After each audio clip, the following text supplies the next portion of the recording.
Good evening, and welcome again to another program on Globespan 24x7. We want to welcome all our viewers at home and abroad to yet another program, a Monday night program on Globespan 24x7. We want to thank Mr. Noir Singh for making this platform available, and to Devin, our technical specialist, for bringing this program to all of us, whether we're in the diaspora or we're back home. Tonight, we have the most interesting program, I believe. I know Asha will be annoyed with me for saying that because she has a very interesting program on Wednesday night. But we have a very special guest, and I think our guest is the future of Guyana, is one of the future. And I believe that we will have some great discussion here tonight. He's no stranger to the Guyanese population. He's a former member of parliament. And if you call his number, it's 0007. And that tells you who he is. That is Mr. James Bond. Mr. Bond, welcome to the program tonight. Thank you, sir. All right. And no stranger to us is Dr. Asha Kissoon, the presidential candidate for the new movement. And Asha also hosts the Wednesday program on Globespan 24x7. And she have had some really interesting discussion over the past few weeks. So Asha, welcome tonight again with us. Thank you very much. And of course, here in New York, I have with me a real estate mogul, and he has been in politics since in the 80s.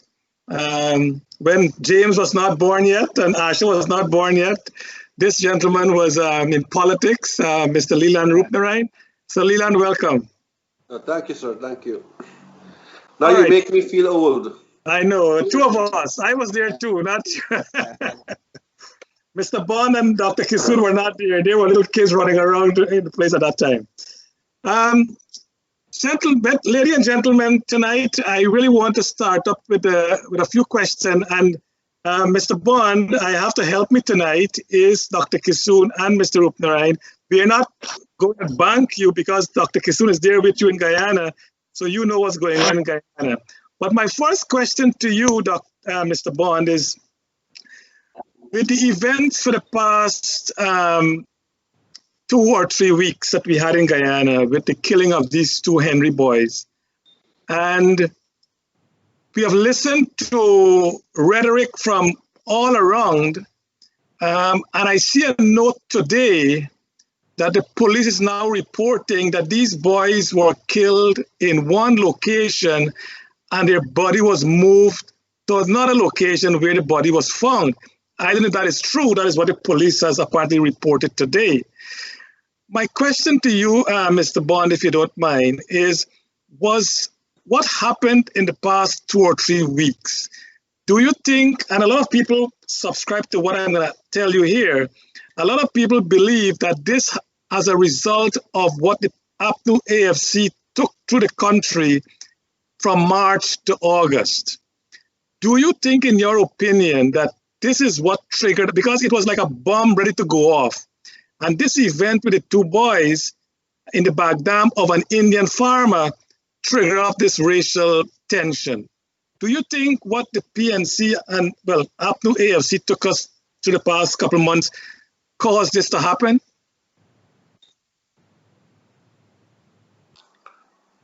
Mr. Bond?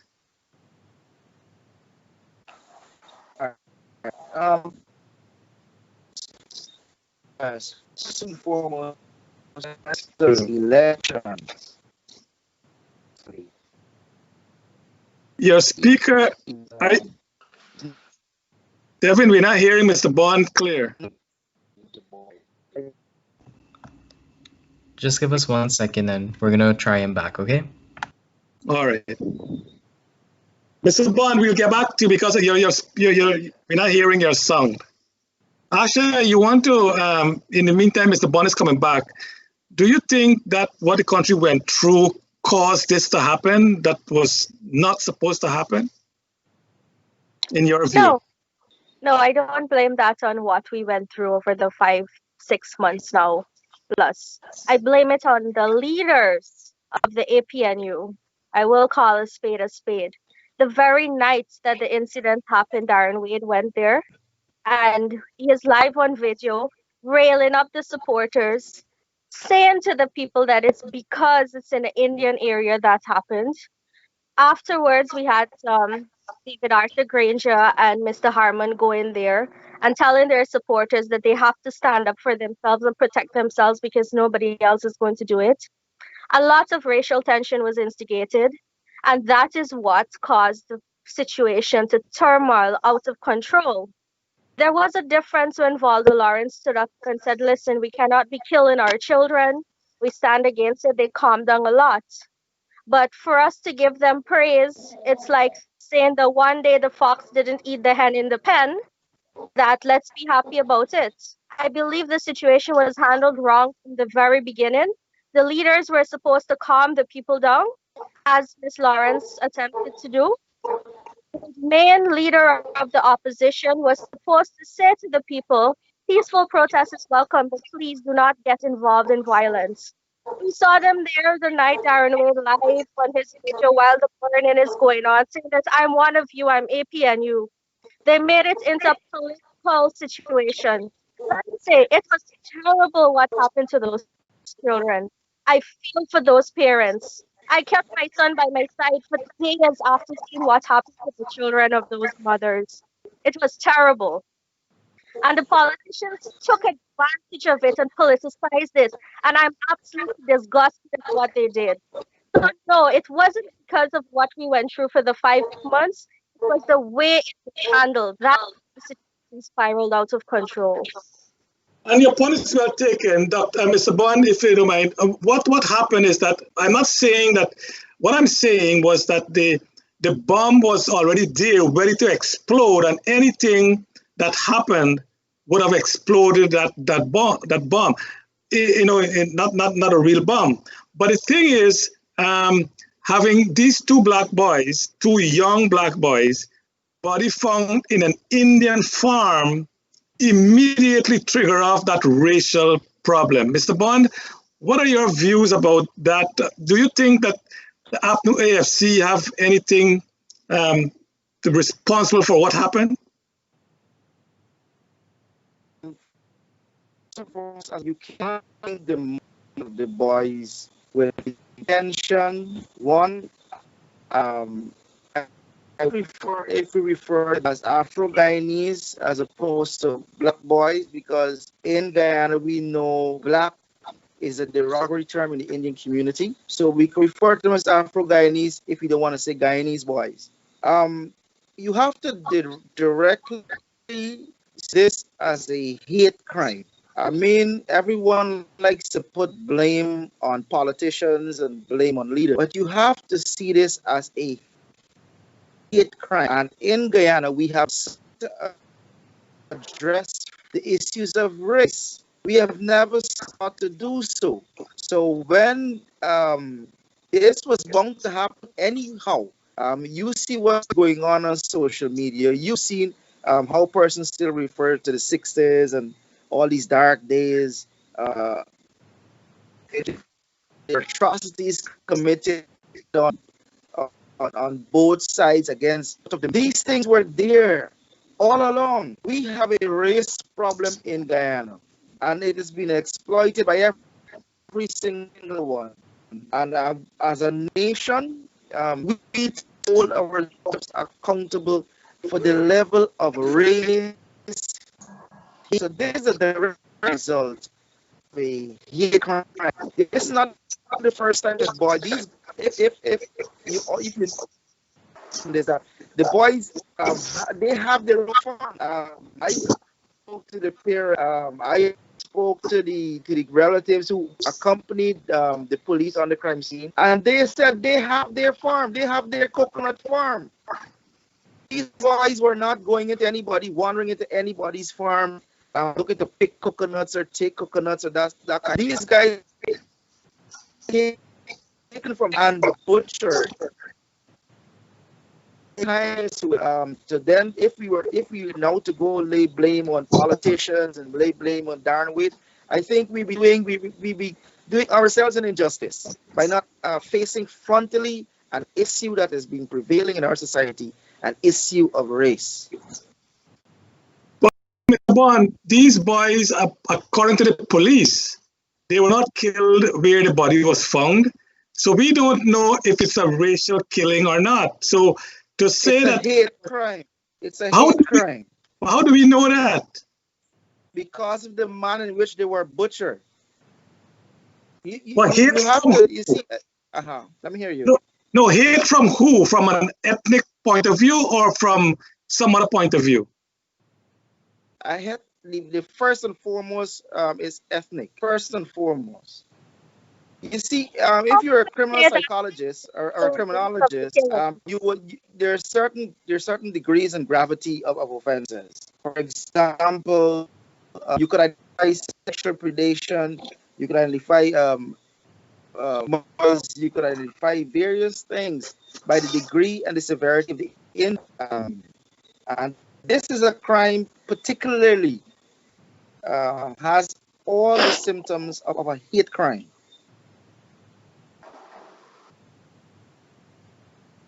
Asha, no, you want to come in there? You want to? Yes, please. Okay, two things. First of all, he said clearly just now that he believes the killing is a hate crime and the origin racial. How could we label this as racial when we do not know the race of the killers? And this is exactly the problem I speak of. The leaders, Mr. Bond included, right here live with us now, says that it is a hate crime, which no one would doubt, but it's racial. They are making it into a racial problem when clearly there's some criminals out there. We don't know the race of the criminals who have done this deed. Second of all, he says Afro-Guyanese, which I agree with totally. He says black is derogatory. Then why did we pay 800,000 Guyanese taxpayers' dollars to paint Black Lives Matter in Guyana if black is derogatory? You see, we need to be careful about what we say to our followers.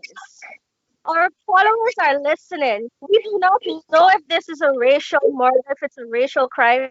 We need to let the investigation be completed. We need to find out exactly who's responsible, then make statements like that. These are the things that are triggering the population right now.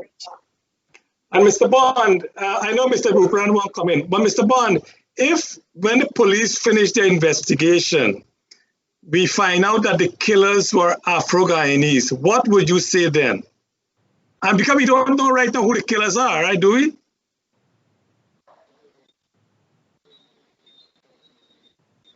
Well, Charles, there's an investigation still going on, and on the issue of using the term race crime.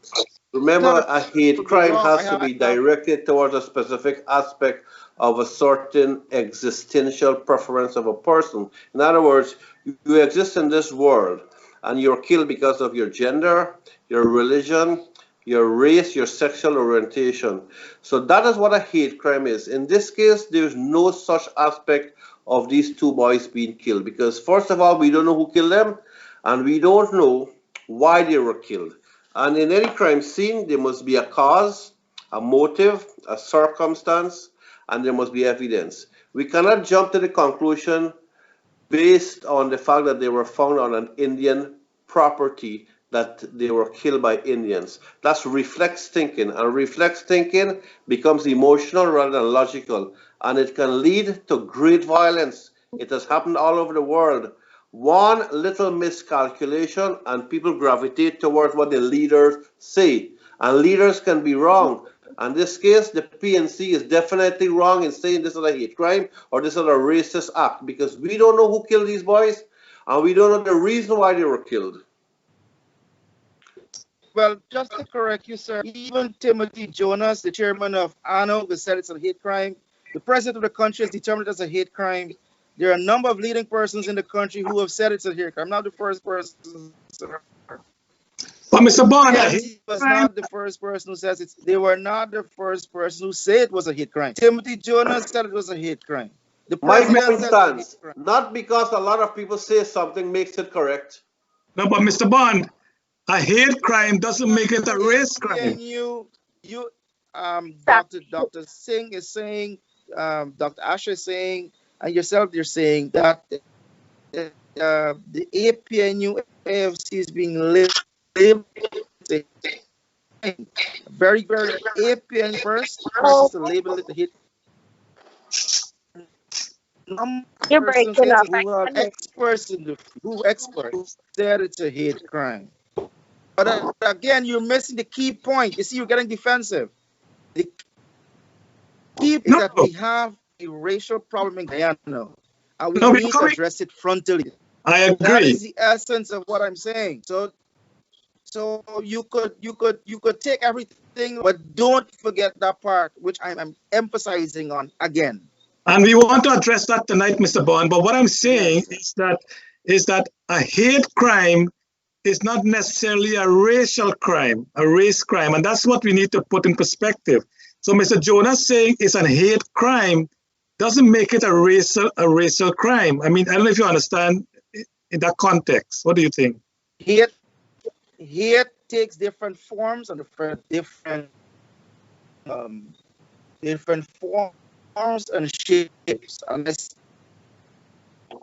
today that they determine whoever is the perpetrators, it is not a hate. First time we know something, or the first time I could say something that I was from all indications. All that I read, I might be wrong. It may be not factual, but I think I'm free to hold an opinion based on the degree of the height, way in which these guys were brutal. Their spines were severed. There was an X mark on their heads. Their throats were slashed. This is not someone who just wanted to kill these guys. This is someone who wanted to send a message. And if we Charles, can I please say something when he's finished? We could agree to disagree on that. Yeah, go on, Asher. He misunderstood. I'm not saying that crime did not seem like a hate crime. It's obvious from the what I'd like to point out and make the clear difference is that we cannot say that it was racially driven. Yes, it was brutal. It seems like a hate crime more than likely, but we cannot blame it on race until we know the race of the killers. And Mr. Bond, in addition to what Asha said there, and I'm not going after you, but I'm sure as an attorney you would have read of the M13 gang we have here in the US. These guys brutalize each other, and they're all Latinos, but they brutalize each other. We know in Chicago, gangs kill gang member. This has nothing to do with race. This is one gang doesn't like the other gang and they just kill each other up. So to say that these guys and these two guys with that X that on their bodies tells a story. It is not a normal death. The killers is sending a message. But I want to support Asha. I'm not getting at you, but I want to support Asha in saying and that we cannot say it's a racial killing until we know who the killers are. And the police, I'm sure, with the help of the Canadians and the Caribbean Police Association will come in to help our police force to find who the real criminals and the killers are. And my question to you again is that what about if the killers eventually turn out to be Afro-Guyanese? What will you say? I've answered that question already. I've answered that already. Oh, you're breaking up. So I'm sorry, I didn't hear when you answered it. I'm sorry if you answered it. I said one bit. I'm 41 years of age and I've been wrong. I have no qualms with being wrong. I'm just saying this is my opinion. It's the opinion of others that share a similar opinion, and that's all I'm saying on that. Okay. But I do not want again to let us get away. For example, just how similar that I may be wrong, it's a possibility that I may be right as well. Precisely. I agree with you. I think you can be right, and all of us, I can be wrong too. My other question to you before I ask Mr. Rupnarayan to ask the question. Mr. Bond, when you went into politics, what year did you go into politics? 2010. 2010. When you went into politics, there was the PNC, there was the AFC, there was the PPP. What gravitated you towards the PNC, knowing that our country is so racially divided? If you had, and I'm not saying what you did is wrong or right, what I'm saying is that if you had opted to go with the PPP, wouldn't that help in the racial divide, bringing race together? I mean, what's your view on that? Well, it was Indo-Guyanese who brought me to politics. My mentor in politics was a man by the name of Winston Shripper. He's of East Indian descent. He was the chairman of the PNC at the time. So I did not get into politics because of my race. And I got into politics because Mr. Murray had, and I shared a very close friendship. And he asked me to assist whilst he was contested for leadership of the decision to get into politics had nothing with race or with the PNC or with the PPP civic. Okay. Asha, you have any question for Mr. Bond and Leland? No, not at the moment. Thank you. Leland, question for Mr. Bond. Yeah, Mr. Bond, please remember and please be cognizant of the fact that you're a former member of parliament and you are looked upon as a leader of people in Guyana. People, not one race, people. The fact that you are a high-ranking member of the PNC and a former member of parliament makes your words carry greater impact than the words of an ordinary sugar worker or in the words of an ordinary clerk in Guyana. Therefore, when you say you express an opinion, sir, your opinion carries a lot of weight. And if you express an opinion, the ordinary man can accept it as a fact. So when you say that these killings are racially motivated, the ordinary man might say, yes, Mr. Bond, being of high stature is correct. These killings are racially motivated. So you have to choose your words carefully because people look up to you.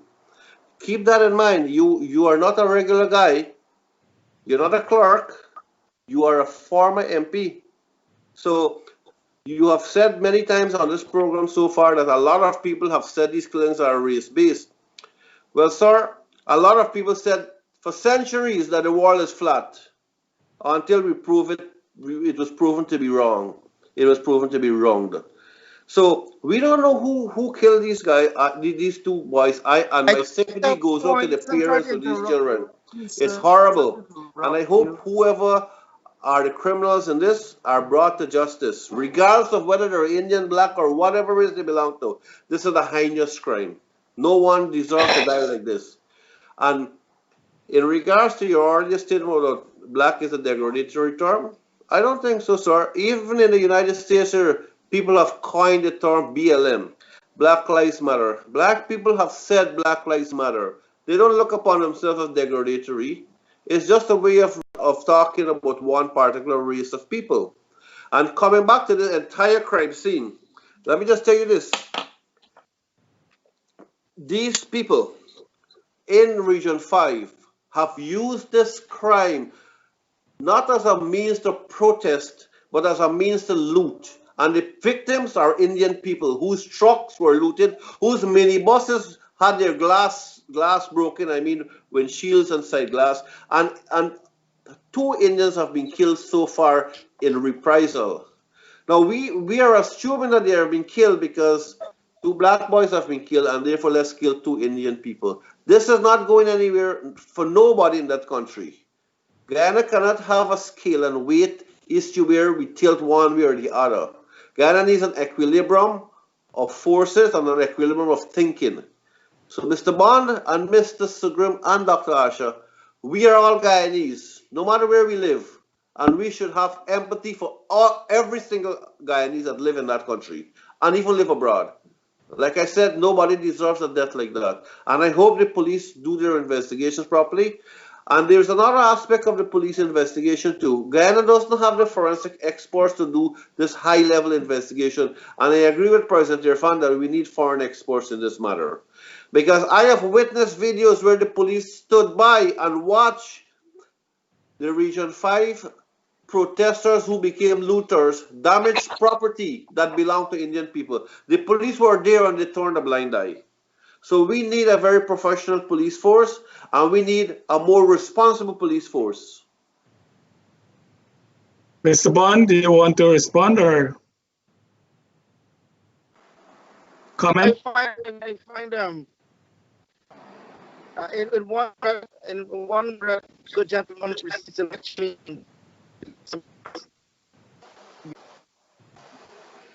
Mr. Bond, you're breaking up. We're not getting your song. Sorry. Let me just, yes, I don't know if this will help. I'm saying the good gentleman proceeds to say that I should be careful with what I say. But he goes on to state a number of falsities.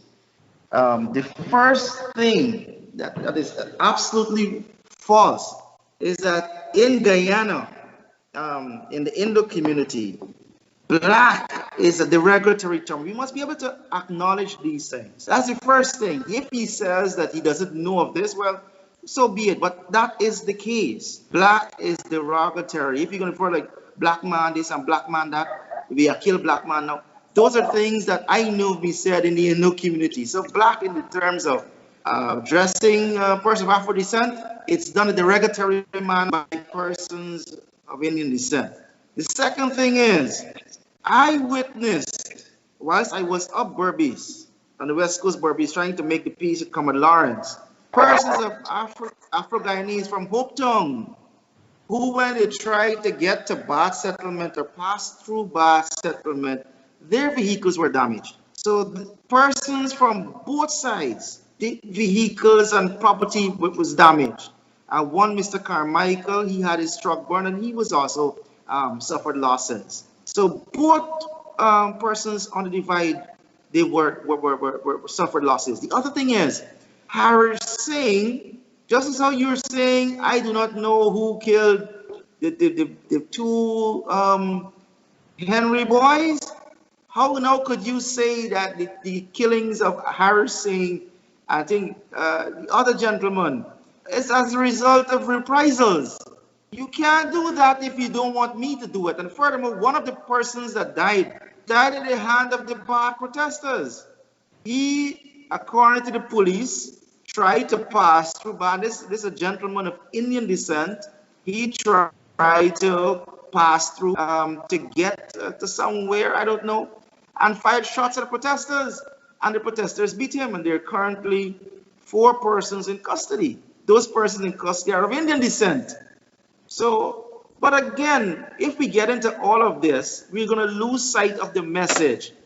Because if you could recall during March in particular, there were protests at Bush Lot, there were protests at Cotton Tree, and these protests were carried out by PP supporters, in which property belonging to Afro-Guyanese were damaged, in which policemen were chopped. One protester actually was shot. So we tend to only focus and zoom in on one side, and we must be fair.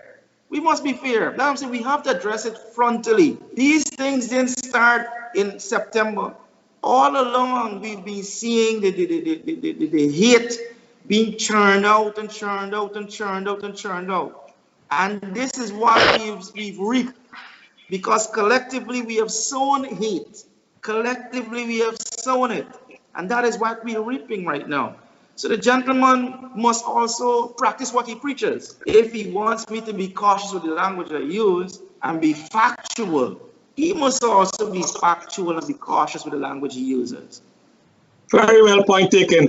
Mr. Bond, Mr. Rupnarayan, Dr. Kisoon, when we come back, we will continue this discussion. And I think, Mr. Bond, I like the way you have made your presentation recently.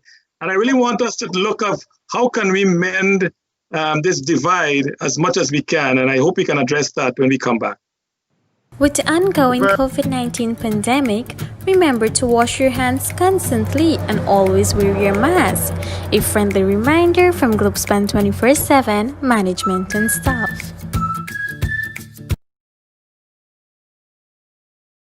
Globespan 24x7 continues its efforts to serve the communities. The platform provides for all sides to air their views and discuss solutions. Viewers in Guyana and across the world are participating in these discussions. Globespan's platform offers Guyanese an opportunity to express their concerns and discuss solutions in the political realm, thereby addressing the polarized situation. Discussions also include social ills such as alcoholism, domestic violence, suicides, and much more that have been plaguing the nation. Globespan 24x7 platform connects the diaspora and the world with Guyana. The concept is helping to shape the development of Guyana. So Globespan 24x7 needs your support to continue to serve the communities. Go to globespan247.com and pledge your support with from as little as $5, $10, $15, or $20 or any amount each month. Your support will help and go a long way to develop Globespan 24x7 as an independent platform that brings in all sides for the communities. By including all sides, we can bring long-lasting changes for all Guyanese. Log on to Globespan 24x7 today and pledge your support. Welcome back, ladies and gentlemen. We are having a great discussion here with Mr. James Bond, former Member of Parliament for the APNU, and Dr. Kisoon, who was the president candidate for the TNM, and Mr. Leland Rupnarine. Mr. Bond, in your opinion, does the PNC sees the Indian Guyanese as being racial? And I'm asking that question with the back. Let me tell you why I'm asking that question.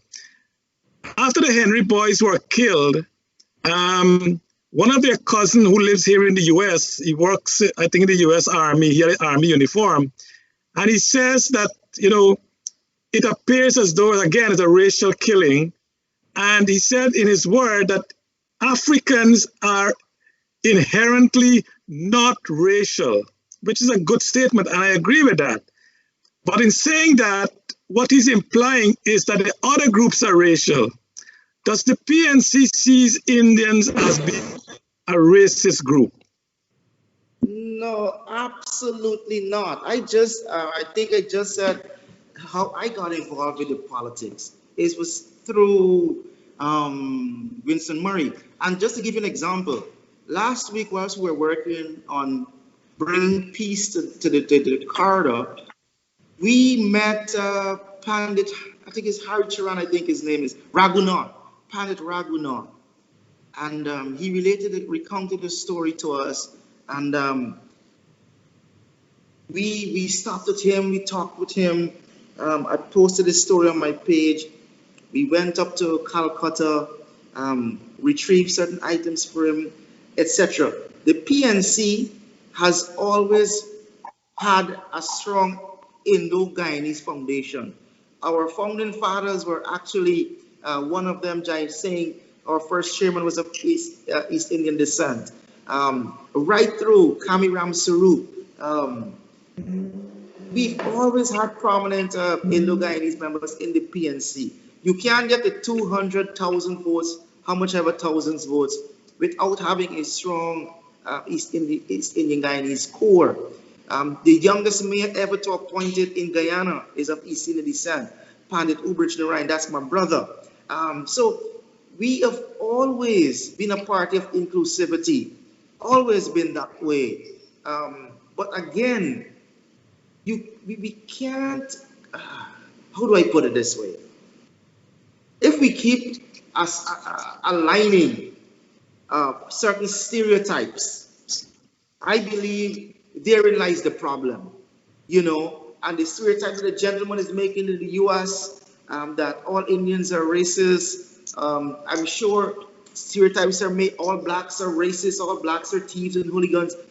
These stereotypes are what is being taught in the household, what is being taught in the communities, and they fester, they grow, they become cancerous, and then they lead to the deaths. So again, I would like to avoid the stereotypes. I would like to avoid it. I would say very clear, the facts are there. All of our party, all the party's history you could see, we've always supported, not support, we've always promoted, we've always celebrated. Look at the Forbes Samson Burnham, all the Indo-Guyanese holidays, Pagwa, Diwali, and you check it. Afro-Guyanese celebrate right through the year, Indian festivals. Myself, I married into an Indian family twice over. So these stereotypes tend to paint a bad picture when it comes politically, which is not so. But not to take away from the fact that we have a racial problem in Guyana, and it's something that we must address. I know Asha's shaking her head, she want to come in. Mr. Bond, in your opinion, what percentage of the Guyanese population you think are racist? I wouldn't venture a guess for that. I wouldn't venture a guess for something.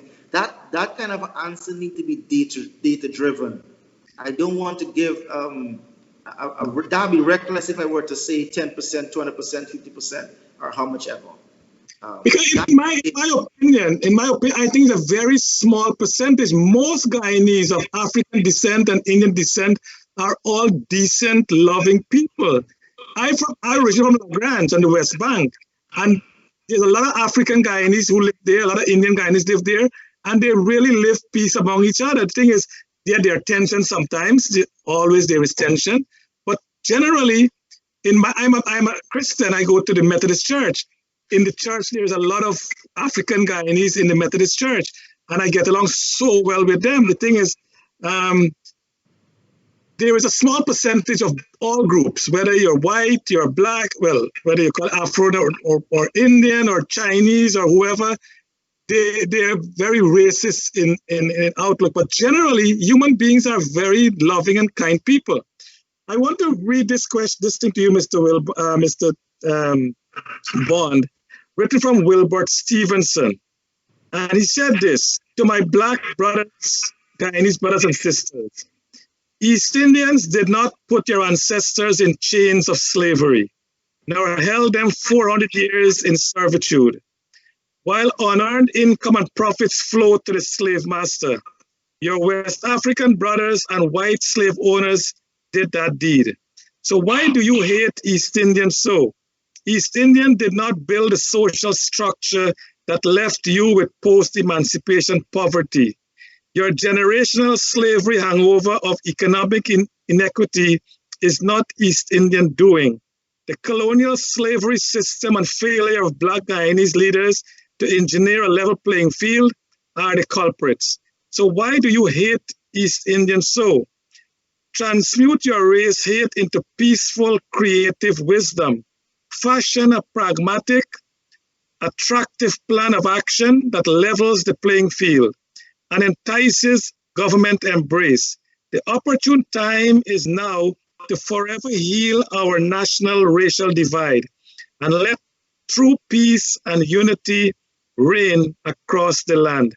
This was written by Mr. Wilbert Stevenson. I think he might be Guyanese, in September this month. What are your views of his statement? Well, the first thing, is it correct he's saying, why do Afro-Guyanese why do you hate Indo-Guyanese? Yeah, he said that in his statement. How could that possibly be? How could that possibly be when, based on the fact you said that you think generally we're loving people and we tend to live in harmony? Again, these kind of wide and sweeping assumptions are dangerous. They're dangerous. The African experience, I have never gone through it, but I lived through a part and portion of the African experience, or the black experience, or the Negro experience. I don't think persons fully understand. I think I would ever understand the magnitude of suffering that happened as a result of transatlantic slave trade. I don't think that it is as simple as saying, oh, hate the colonial masters, hate the system, find some peaceful, pragmatic way of doing X, Y, and Z. Let me say this very clearly. If you look at how the world has operated and tend to govern, and if you look at the experience of in our own country, where we had to fight for independence, where we were not allowed to vote, where you're not allowed to be in the civil service, where you were not allowed to have certain jobs as an Afro-Guyanese, this is your country that you actually built. That sense of humiliation over centuries, I don't think anyone today living could understand it. And to just give a one-dimensional solution to it, I don't think it's doing fair to the African experience. All in all, I think we have to look at both sides of the coin. It's kind of yin and yang. We must find a way in which, look, persons have been expressing their concerns in this particular manner, but do not necessarily condemn it outrightly. The rage that you see from persons in protest actions are not necessarily towards Indo-Guyanese, but it could be an expression of their loss, of being lost, of being hopeless, of not seeing any light at the end of the tunnel where the murders are concerned, and that's how they express themselves. It does not necessarily mean it's a hatred towards Indo-Guyanese, and we must not make those wide and sweeping assumptions. Yeah, I agree with you. I think he went and actually he made an entire group guilty of something that is not really so. Asha, you want to comment on that, and then Leland want to comment? Yes, definitely. First of all, I believe, based on what Mr. Bond is saying, that black is derogatory. Tomorrow morning, a letter will be submitted to remove Black Lives Matter, because that is derogatory and disrespectful to our Guyanese people. So I will see to it that that letter is submitted with the evidence that the prominent member of APNU saying it should not be used. Second of all, I lived in Africa for eight years of my life. And my friends, very close friends there, say to me, I'm black and I'm proud. There is nothing derogatory about it. They are proud to say, I'm black. Where he says we should run away from saying, this is race-based, or what's the word he just used? That you must not associate these racial tensions with being part of a specific ethnic group, basically what he meant. First of all, that's like, feeding sugar to a diabetic man. It tastes so good. It sounds so nice, but it only makes him more sick. And that's the problem we have in Ghana for many years. The racial politics has been the cause of all the violence and the divide that the country has. I've said it many times. They would like to pretend that they have prominent Indian members in APNU, and the PPPC does the same thing. We have prominent Afro-Guyanese in our party, so we're not racially divided. When you look at the voting time when it comes around, most Afro-Guyanese go and vote for APNU. Most Indo-Guyanese go and vote for PPPC. So the first thing we need to do is face it head on. This is a problem. Let us speak about it. Let us run straight into it and see how we could find a solution to the problem. Racism, indoctrination from the time of slavery. Back in the days, I'm the youngest person on the panel tonight, but it is common knowledge. We have read textbooks, we have looked at documentaries. I have studied African history while I was in Africa. The colonizers say to the indentured laborers who are the Indo-Guyanese, you don't associate with the blacks. Those were the exact words. And they say to the black slaves at the time, you do not associate with the Indians, or they call them coolie back them, because they want what you have. From the very beginning, they have created that divide. And the people pick it up and run with it in Guyanese slang. Well, from then to now, we have seen political parties, and this is a fact. Any Guyanese who's here on the ground knows it. Political parties have used it for decades like a fortress hiding behind the racism to continue what has been happening. We have said many times, I do not speak for APN or PPP, I'm TNM. We are independent. And we have identified this racial politics as a problem in Guyana. More needs to be done. There are many activities, meetings, sessions that need to be done to fix this racism problem. We say we cannot blame a race during the protests. I have been here on the ground while the protests are going on. They say clearly, run the coolie people them out, kill the coolie people them, burn out the coolie people them. I am right here. It is from personal experience I'm speaking. It's not from hearsay or judgmental comments.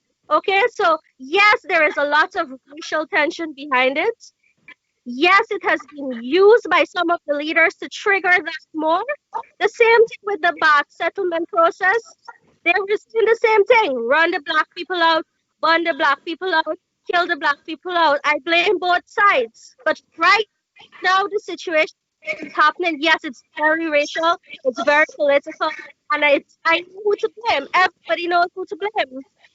But Asha, I think what you and James Bond, one second, Leland, what you and James Bond is doing, you're generalizing the entire issue. Yes, what James rightly said is that in some Indian home, you hear, kill them black man, as you said, or kill them, and the black home will say, kill them coolie people. But that's only a small percentage of our population who say things like that. Most of the African and Indian Guyanese don't do that.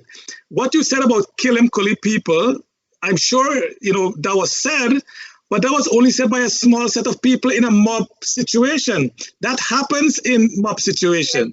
Same thing in Boston, that they kill the black people. So that's why I have you and James Bond here tonight. The two of you as young people will have to work to get our people united. The question is, how do we do that? Firstly, I believe we have to put the card on the table, say it as it is. And there is racial tension, there is racial problem. Only when we acknowledge the problem, we can find solution. Yes, Leland, I know you want to come in. Okay, what I can say is our world is not divided by race, color, gender, or religion. Our world is divided into wise people and fools. And fools divide themselves by race, gender, color, and religion. You know who said that?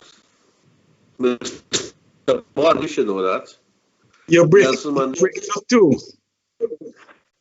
I said, our world is not divided by race, color, religion, and gender. Our world is divided into wise people and fools.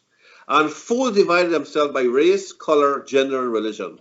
Nelson Mandela. What everyone has to understand is that there has been at no time in Guyana's history that any Indian leader has called for slow fire, more fire, that they will make this country ungovernable, like the previous president, like a previous president, Desmond Hoy did when he lost in 1992 elections and the subsequent election, the 1997 elections, right? No one has ever threatened to make Guyana ungovernable. But we can go forward. We can say this, right? We can say this. A country can only move forward when there is a critical force to take it forward. A very simple example. If your car is stuck in a mud, Mr. Sugrum, Mr. Bon, and Miss Asha Kisoon cannot push it out of the mud. But you need a fourth person to push it out in the mud. Let me say Mr. Ali, Mr. President Ali comes. Becomes the critical force, four person. Likewise, Ghana cannot develop unless you have a critical amount of technology, a critical amount of capital investment, and human resources. We will fight over race, and we will all poor, because race is a pretext for people to get into power. People get into power by saying, vote for me, I'm your own race. Do not trust the power race is eliminated. What comes to the forefront of power is filling their bank. Race has always been used, and all of us have been used and abused by this proliferation of the speeches of the leaders objectively if they're going to go forward in that country. And a good example, a great country that eliminated race legislatively and culturally is Singapore. All ministries were given equal racial composition. Anyone who has to be nominated to a state board had to go through a selection process. Right now, Ghana is a very strange country. It is a strange country because we legally elect a dictator for leadership. When you look at the powers of the president from a constitutional perspective in Ghana, that person has more power more than the American president. The American president cannot delay elections. In Ghana, we can call elections whenever we want to. Postpone elections. We can use all kinds of pretexts and all kinds of false excuses like well, Leland, you're breaking up something. The country needs a run. The country has to go forward, and racism is the greatest deterrent to progress. And we are hoping that this program, Mr. Bond and Dr. Kisoon, can help us in that process. Mr. Bond, what we just heard from Leland and Dr. Kisoon is... May I correct? Yes, go on. Please. First and foremost, the first person that I know to champion race-based politics was Dr. Chedick Jagan with the pungent statement he made at the quarantine. That is the origin, political origin of race-based voting. The second thing is, Desmond Hoyt wasn't the first person who threatened to make this country ungovernable. Dr. Chedick Jagan did it, and Dr. Walter Rodney did it. Both gentlemen threatened to make the country ungovernable during the 1970s and 1980s. So that's one for factual correction there. The second thing is, Singapore is not a good example to use. Persons always toss Singapore into the mix when they're making comparisons. Singapore has a makeup of 76% Chinese. I think it's the next large group are from Malaysia. So their racial composition is nothing close to Guyana. We have a multi-ethnic society. The other with Singapore is they got a true dictatorship in the early years. And if you understand the discipline of Chinese culture, I know the discipline of the Chinese culture. They're extremely disciplined. Their leadership is disciplined, their following is disciplined. So as a result of, I think it's Liu Kuan was their first leader in the 60s who transformed the country. But they must understand he did it through extreme measures as well. But the population being disciplined went along with it. So Singapore is not a good example to use when it comes to Guyana. So those are the two things I wish to just set the record straight on that. Good, and I'm glad you mentioned that because that is very true because we keep comparing Singapore because of success. That the thing is Guyana, Singapore was on the same field in the 60s and they have leapfrogged us. Now, what Leland has mentioned, Mr. Bond and Dr. Kisoon, is the two of you are young leaders in Guyana. Most of the people in the world, not Guyana alone, most of us are followers. You know, Mr. Leland said that, you know, he quoted Nelson Mandela. But generally, most people are followers. They don't want to take the lead. I mean, look at business. Who take business, the risk of business? A few people. And then they hire everybody else, right? In politics, the same thing. A few venture into politics and then the rest follow. My question to you two guys, after we come back from break is, tell us what our constitution, why shouldn't Guyana set the standard for the world to follow based on our ethnic composition? Maybe that will be a first for Guyana. And Mr. Bond and Dr. Kisoon, you are there, and you can tell us how can Guyana be an example to the world so they can follow us for good governance where everyone is lifted up together and no group is left behind. So when we come back, let us discuss that. Looking for space to rent? We have space available for offices, apartments, and retails. We have 2 locations available on Lot 3A North Road, Georgetown, and Lot 55 South Public Road, Rose Hall Town. Contact us today for more information. You can contact 624-0692 or 337-4287. Cannot travel due to COVID? Then treat yourself or your loved one with a gift. Purchase it online, then let Travelspan Shop and Ship take care of the rest. Travelspan is now offering a shop and ship program to Guyana and Trinidad. Cheap rates plus tracking and multiple offices in Georgetown, West Coast Demerara, and Berbice to take care of your package. Treat yourself and ship your Christmas gifts early this year.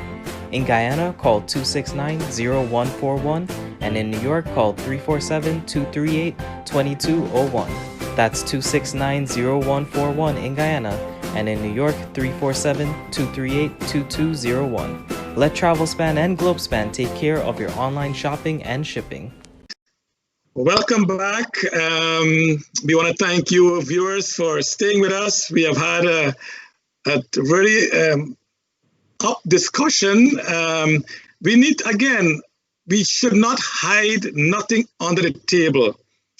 Our job here on Globespan is to bring out the truth, for it to be discussed, and then sometimes you might not accept what we're saying, but you know what? We need to put the card on the table.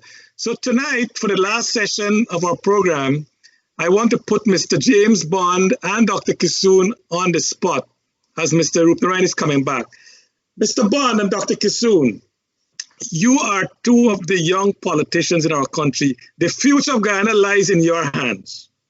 I'm glad that this administration now has had a lot of young people in, and APNU AFC has also I was listening to Parliament today, and the Speaker is saying, welcome to the maiden speech of this Member of Parliament. There are a lot of new Member of Parliament for the first time, and I think that's a first for Guyana. That's great. Now, how do we move this goalpost forward for inclusiveness, where no group is left out, where everyone can race together as we move forward in Guyana? Mr. Bond, would you want to start us off? Yes.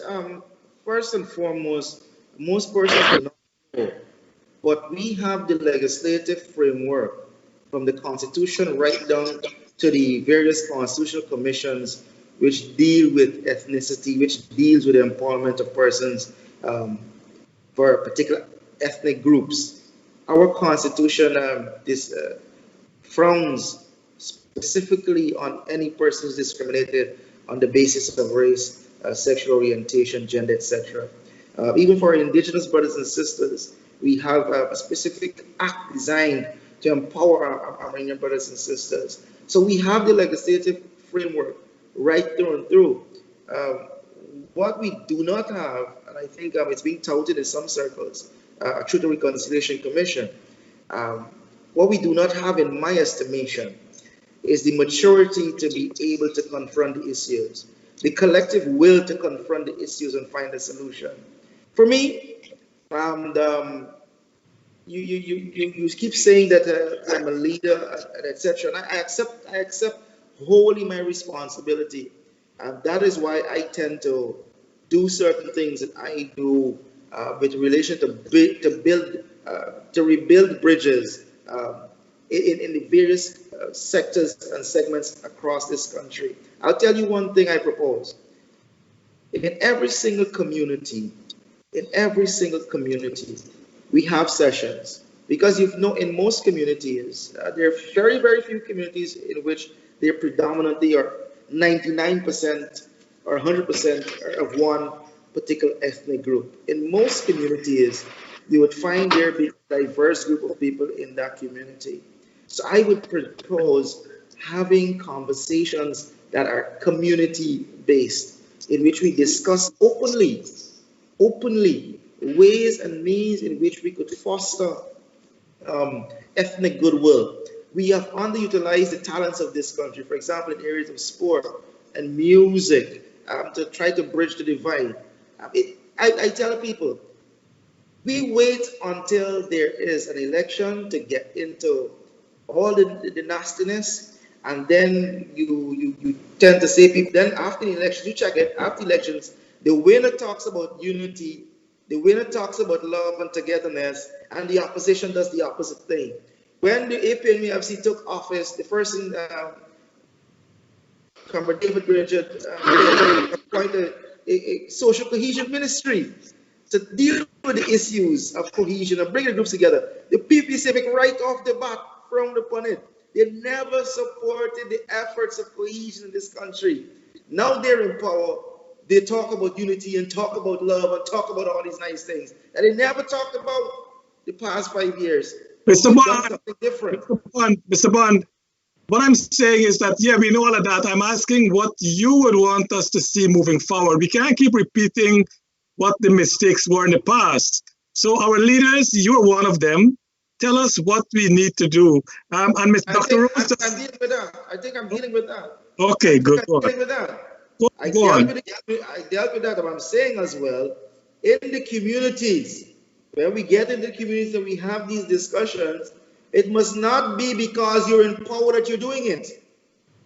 That is the problem. That's what the issue is. When you're in power, you talk about unity. But when you're out of power, you don't talk about unity. But what we've done differently, Comrade Lawrence has taken the lead with, is that she's in opposition. We're in opposition. But she's still talking about healing and unity and coming together while it's in opposition and not looking to score political points on the issue.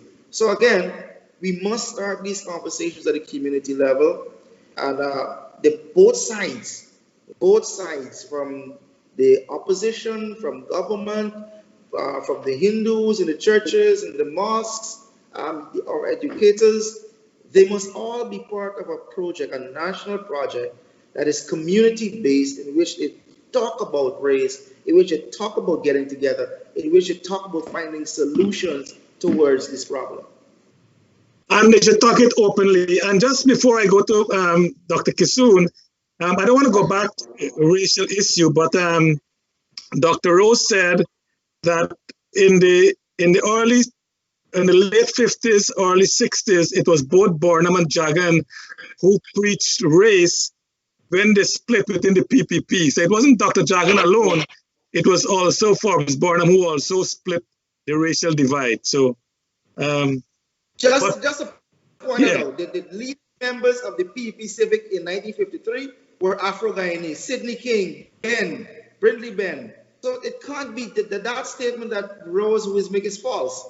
The leading members of the PPP Civic were Afro-Guyanese. So it can't be Dr. Jagan was speaking race in 53.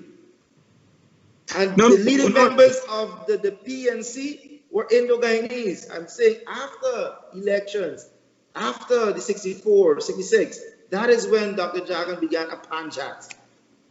So not in 53. Okay, so it's in the 60s that came on board. But what I'm saying is that when the PP split, yes, some African Guyanese went with Jagan, some Indo-Guyanese. Leading members. No, that's fine. But they were in a handful. They weren't like the majority. No, sir. They were the powerhouses. The strength of the PPP at that time. The photos show it. Doctor, I have the Western Trail right here in my library. That is one thing I tend to do a lot. Is read of our history. I have the Western Trail. I got back the Desi to Moore. You see this here? I'm a student of Dr. Jagan's. The leading members of Dr. Jagan was very fondly loved in that time by Afro-Guyanese because he was a working class man. He never preached race in 53. Never. When the split occurred, he never spoke race. All right, that's another discussion we'll have, but I'm glad we're talking about it because we want to move forward in bringing our people together. Dr. Kisoon, what are your recommendations for us to work together to lift Guyanese up from poverty so we can all rise up together? Well, first of all, I'd remind our audience that I sit here as opposition also. my party, TNM, is part of the joiner, who is also independent opposition in Parliament. The first step, I believe, has already taken flight, which is inclusiveness. In comparison to what we've seen in the past, new parties have been given the opportunity to partake in government, have meetings with the government, give their suggestions, see some of their suggestions implemented in an open and inclusive environment. I must commend the government on doing that so far. Second of all, if we're to talk about a solution, we need to address equity versus equality. Every Guyanese citizen needs to be given an opportunity to perform to their full potential. There's a lot of potential in Guyana that has not been realized. And the conversation will all come down to economic enlightenment, economic upliftment. Once our people are put to a comfortable economic level, a lot of these issues that we're having would be demolished immediately, because the people, some of the races, and I'll bring race into it again because it's a reality, believe that they are not given equal opportunities as the rest. I will use the Amerindians as an example here. They're in the interior, in the hinterland regions. They don't have the equal opportunity to infrastructure, to education as the other regions do. It's very difficult for them. So they are set aside to a level. They are economically challenged to a level. And we can bring in economic projects, concepts into the game. The Guyanese people will be uplifted, they'll be more comfortable, there'll be less conflict. There are several ways of doing this. The oil and gas industry is here now. We're very thankful for it, but we will not depend on it. While it's here, we need to focus on bringing it from offshore onto onshore to develop local content, job creation, infrastructure development, smart cities, LNG plants, oil refinery for Guyana. Those are all solutions to the unemployment and to lifting the economic state of Guyana. Agriculture. I will preach about hemp again. I've been speaking about it all the time. Industrial hemp has the capability of lifting Guyana out of poverty. We're going to embark on an educational campaign to help our people understand the difference between industrial hemp and marijuana. It's not the same thing. And for a long time, it has been pushed as marijuana. That's why it was rejected. That is another solution to the problem. Now, we want to speak of a solution to the race-based problem specifically. We need to face it heads on. I agree with Mr. Bond, community outreaches and speaking. Yes, dialogue is always welcome. But charity starts at home. All the leaders need to sit down together and come up with that solution, and then work with all the people and races of Guyana. We cannot just run into the community and say, well, let's start bringing people together. They're happy. They're all sitting on the bottom house drinking or eating out of a leaf or dancing or swimming. They're very happy. It comes around when the leaders are not able to show that inclusiveness and that togetherness. And that's a fact. I've seen that happening over and over again. So there are many levels. The economic uplift, community based, yes, but charity starts at home. Leaders get together and find a way to be an example to the people of Guyana.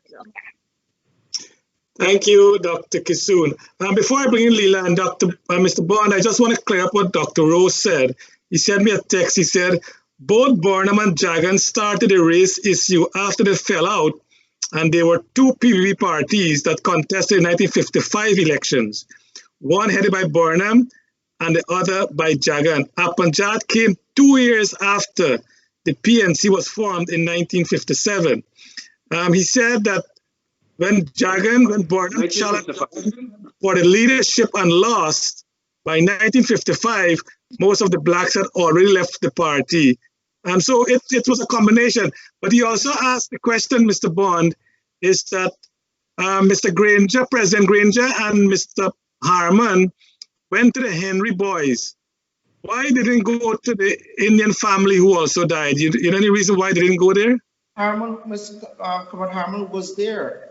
Kaman Harman visited Harry Singh, the parent, the grandparent of Harry Singh. That is public knowledge. It's all out there. So you went afterwards. So I didn't see that. I didn't see that clip. So maybe I was wrong. We were going to Har Singh, Comrade Lawrence and I were heading to Har Singh. But the protesters at Bath, you couldn't pass, we had to stop at Hope Town. So a lot of the places you couldn't go further up. We didn't want to risk our lives with that, but we have made contact with the family of Harris Singh. There was a medical outreach by our candidate. I think his name is Dr. John. What's his name? Dr. John Anderson. He visited with a medical team because I think Harris Singh's grandmother, she's suffering from some mental trauma. So we sent a medical team there. All the MPs actually visited the home of Harris Singh with the grandparents, and that was a few days ago. So we have reached out. Mr. Bond, before Leland Commissary, can you get a team of the PNC boys, the young boys and young girls, and meet with Dr. Kisoon and her team, and let us start work on a plan to move our country forward? I will pay the first bill. Let me just say this very clearly. No one has to pay a bill for such an effort.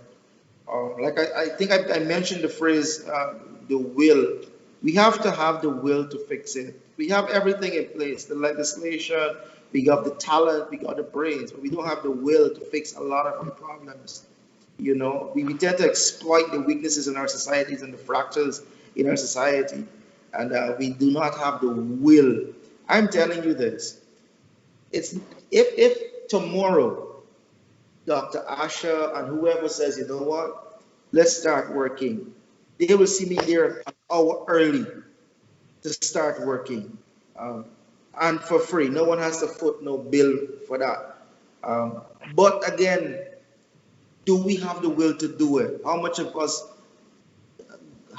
got our will to say, let us fix it once and for all? And not just fix it so it benefits us, because a lot of people will get involved for it to benefit them specifically, not to benefit the nation. And if it turns out that more Indo-Guyanese will be voting for APNU FC, you still support it, or more Afro-Guyanese will vote for PPP Civic, you still support it.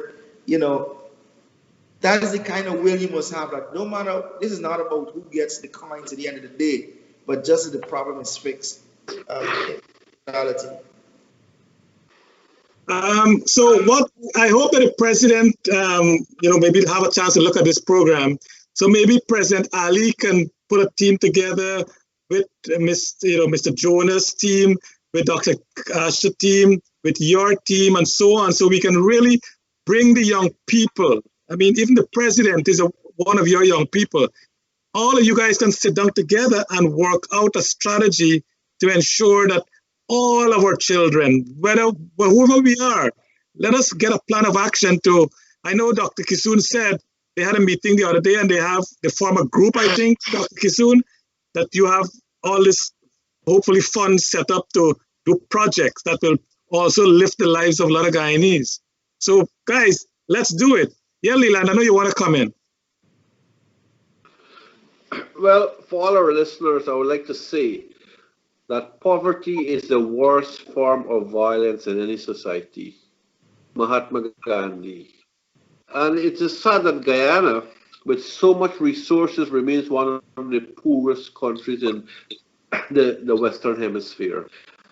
What we have failed is to improperly allocate and tap into our resources and utilize them for the benefit of the people. 10 years ago, 1.25 million acres of prime forest was signed away to a Chinese company by Shanlin. Now, Guyana doesn't belong to the PNC and the PPP. Guyana belongs to Guyanese. And no one has a right to give away 1.25 million acres. So one of the crucial issues is that whenever these contracts have to be signed and all these negotiations have to take place, both the ruling government and opposition members should be a part of this negotiation process. Secondly, it is sad that Guyana, with 83,000 square miles, cannot provide house lots for its people, whereas a country like Bangladesh, with 57 100,000 square miles. Smaller than Guyana has 184 million people. There is something wrong with our logic there. Guyana has too much of a high rate of taxation for people. And it's not that Guyanese people are poor, it is simply that Guyanese use their money for wrong purposes. I don't see a country being on the forefront of development if you have more rum shops than schools. If you have teenagers that are allowed to buy alcohol and cigarettes at any day in the week, and rum shops should be closed on Sundays. We can't depend on handouts from the United States, and we can't depend on any time we have a problem to ask for help from the World Bank and the IMF and the International Monetary Fund and the United States. Guyana has enough money to develop itself. However, Guyana will not develop.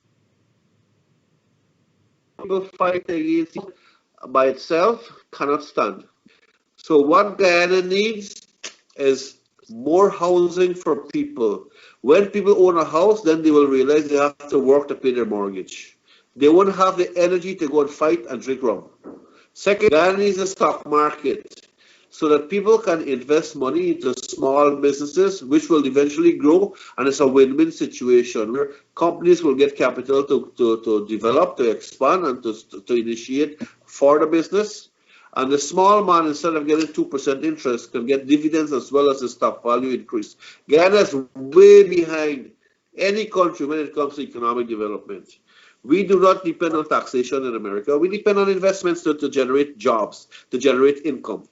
Guyana has too much of time wasted. People wait long time for a simple document like a death certificate, birth certificate, a deed, what you call a transport. People wait in traffic for hours because of traffic jams. You calculate the amount of time people waste just waiting to get somewhere or waiting for a document. It's astronomical. It's huge. We have to utilize time more effectively if we are going to progress. Guyana's traffic has outgrown the roads that we have. We need better roads in that country. Public drunkenness should be outlawed. It should become a crime. Guyana has a far way to go if our leaders can be bold and very direct methods and regulations to work, production, development, and investments. Okay, so Mr. Bond, Dr. Kisoon, there's some advice from Mr. Rupnarayan. He's your advisor here in New York. Get together, guys. Come on, we got to work this thing together. We got to bridge this racial divide. We got to bring people together. We got to let our young people know that Guyana belongs to them. If they don't do that, you know what's going to happen? The Venezuelans going to take over. The Brazilians going to take over. The Cubans going to take over. Whoever comes in will take over, and we keep fighting each other. And at the end, we will be the loser. So it's right now on you guys, you young people. You have, Mr. Jonas is there, Mr. Schumann is there, Sister Singh is there, all these young ministers within the PPP, the young parliamentarians in the APNU AFC. You guys got to come and work together. And Guyana has a bright future if we can work together. Like Leland said, when the oil contract was negotiated with Exxon, they should have brought in the opposition in it. Brought everybody in, come sit down at the table, let's get the best deal for our country. That didn't happen. And I think Mr. Sanjeev put it nice in Parliament today when he said if Mr. The minister then, if he had bought bread that is bad bread, his mother would have put some licks on him because that's what he did to the oil contract. So gentlemen and lady, it has been a great discussion. There's a lot of work yet to be done. So we want to wrap up now. So in closing, Leland, give us your closing statement and tell us what your outlook is for Guyana. The key to progress in Guyana is economic development. We can establish a whole lot of committees to talk about race relations and power sharing. But the point is, when you have economic development, people will not have time to argue over race or over petty issues that many people argue on a daily basis in Guyana. When you go to the cricket ground, and you see Ramnari Sarwat hit the four, and you see Hetemai hit the four, we all cheer because it's Guyana that is making progress. We all cheer because we love Guyanese achieving something. Similarly, in the economic sphere and in the development sphere, all Guyanese should be part of it. It is hard to understand why the government of the day dictates who gets what.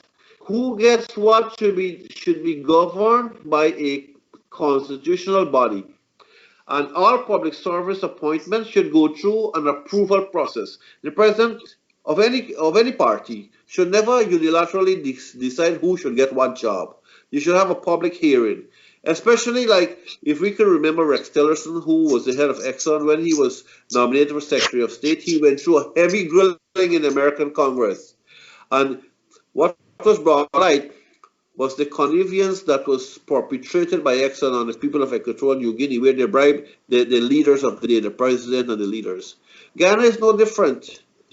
No one can ever say to me that any contract that Guyana has signed to a multinational corporation did not have under the table funding. Right now the president has failed. Well, he's doing a great job so far, but one, I won't use the word failed. Right now, I think the president of Guyana, Mr. Ali, has overlooked the declaration of assets for all the appointees, the parliamentarians in the public service and those in high positions. They should all declare their assets before they assume their first day in office. So we will know how and why their assets have increased disproportionately to their salaries. That's one. Guyana is ranked very high in the corruption index by the World Bank. Secondly, we should have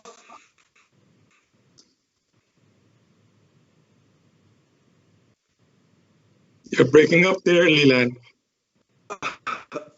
I said we should have a conflict of interest committee to decide on the ethics of awarding contracts and jobs and high positions to people in that country, because many people are gaining jobs that they do not deserve and they're not qualified for.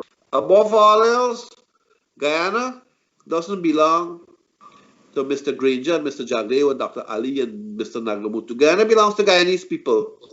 And it is Guyanese people who ultimately will benefit or suffer because of the consequences of their own actions.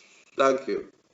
Well said, Mr. Rupnarayan. And ladies and gentlemen, you have a good advisor there. So when you start your team together, ensure Mr. Rupnarayan is part of that team. Asha, you want to give us your closing statement? Yes, definitely. First of all, thank you for having me tonight. It was a pleasure to be here with all you gentlemen discussing these prominent issues in Ghana and important issues. I must state to our audience tonight and remind them that the new movement has never been a follower. We had a choice to be parts of the PPP Civic or the APNU AFC getting into politics. But we took that bold step and stood independently as a youth party. First party to put a female Guyanese presidential candidate selected by a list. First party to be led by a youth leader below the age of 35. First party that was 100% youth-led, of course with guidance from our elders. By saying this, I'd like the audience to know that we have a very active movement against racism. We're all disgusted by it. We do not approve it on any side. We're actually writing a book on it. We already have an active plan that has been set into place on it. But we would be more than happy to meet with the other parties and have their inputs and work on a solution for Guyana, because that has been our drive from the beginning, to help the Guyanese people. It doesn't matter to us which major party is fighting, because what we realize, they're always tit for tat. An eye for an eye. Well, you did it first, so we can do it too. That's what they've been doing. Our agenda is to uplift the Guyanese people. Also, economic development is very important. That is what is going to push our people in the direction of unity, togetherness. When they know that they're at an economic level in life that they could support themselves, support their families, they don't have time for fighting and bringing offshore to onshore, developing local content and hemp. will be our solution to alleviating poverty in Guyana, some of the solution. So once again to the audience, let me say thank you. Let us work together to develop Guyana and bring out all the potential that it has. Thank you, Dr. Kisu. And this platform is to do exactly that, to bring our Guyanese people together. But I feel a bit left out because Leland and I is not part of your party because we are too old, so we cannot be part of it. I get this our elders. Okay. Mr. Bond, it was an honor to have... She did say she has advisors who are the elderly bracket like me and you. Okay. Mr. Bond, again, it's a pleasure having you on the program tonight, and I look forward to seeing you again on the program. So do you have some closing statements you want to make? Very briefly. There's a national song that ends, can we do it? Yes, we can. And I urge all Guyanese to reflect. Too often we find so many things to blame and so many people to blame, but we do not look within ourselves and see what mistakes we are making, and we need to get to that. I agree with most that was said by the presenters, and indeed, I do not see economic wealth as a quick fix or thing, because I think most that is happening is a mindset. And no matter how wealthy you get, there's that mindset. Because America went to first world status, and yet still we see the amount of racial tensions that they're experiencing now. So it has to be fixing the mindset of the people. So I agree. Let me detract or take away from what the presenter said in terms of equality, in terms of equity, in terms of empowering of our people. I agree with that 100%. But I do believe that the Guyanese psyche needs re-engineering, especially at a critical time as this. Thank you, Mr. Bond. And as we close, and Guyana will this week see the arrival of the Secretary of State from the United States. You guys treat him well when he come there. I hope that he has, we want to thank the whoever is responsible for him being there, the president and whoever else was part of it. We hope that we can impress on the Secretary of State to treat us like Israel, to give Guyana maybe $1 billion a year from the US budget for our development as well. So we can ask, there's nothing wrong with asking, right? Ask him to recommend, that should be part of us. And we also want to remember the boys on the West Berbice, all the families. To them goes out our deepest sympathy. And to all our Guyanese brothers and sisters, please do not be swift to act without knowing the facts. A lot of the beating and whatever went on could have been avoided if we had waited for the police. And my recommendation too is that the police should get, briefing more regularly so people are informed what is going on. Without information, people make up their own mind, and then all these rumors spread, and then we have more problems than anything else. So I hope Guyanese, and you too, ladies and gentlemen in Guyana, the task is now on you, and I hope the president hopefully watch this program so he can put a team together. Mr. Harmer can put a team together. Mr. Jonas can put a team together. Mr. Schumann can put a team together. Dr. Kisun a team together. And all you guys can sit at the table and let us together work a great plan for our country. Because in unity, there is strength. Together we aspire. Together we achieve. And I hope that we can all do that.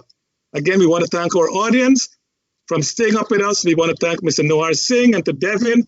And to you, wonderful Guyanese. I know you don't consider us Guyanese overseas, but we are still part of you there. Mr. Bond, I want to thank you again so much for being part of the program, Dr. Kisun. And I hope to see you guys again in the near future. Thank you so much, and God bless Guyana.